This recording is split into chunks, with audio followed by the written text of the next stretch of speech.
Le journal Le Monde a publié ce samedi un long article signé de deux consoeurs, Ariane Chemin et Yven Trippenbach, qui ciblent CNews, mais aussi C8, Europe 1 et le JDD.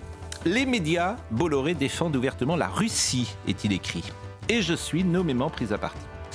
Non, ce n'est pas défendre la Russie que d'expliquer qu'elle a gagné une guerre de position en Ukraine et qu'elle est aujourd'hui en position de force face à son ennemi.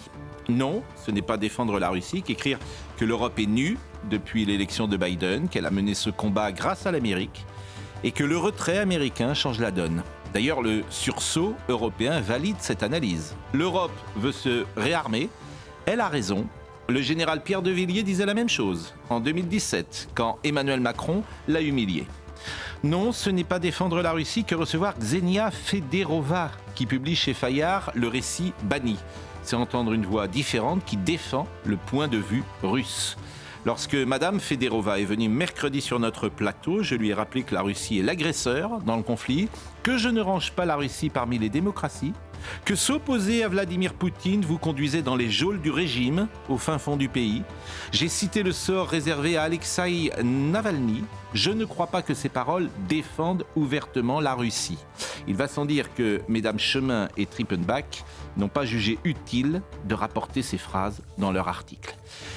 Il y a bien longtemps que le journal Le Monde a tourné le dos à la vérité des faits et à l'honnêteté de l'information pour épouser une ligne éditoriale d'extrême gauche. Les attaques de mes deux consoeurs sont mensongères.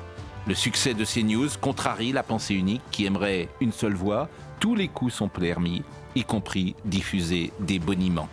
J'invite, comme toujours, Mesdames Chemin et Trippenbach à venir sur ce plateau, justifier leurs écrits si elles le souhaitent. Je suis bien tranquille, elles ne viendront pas. Elles ne m'ont d'ailleurs pas passer un seul coup de fil pour entendre mon point de vue.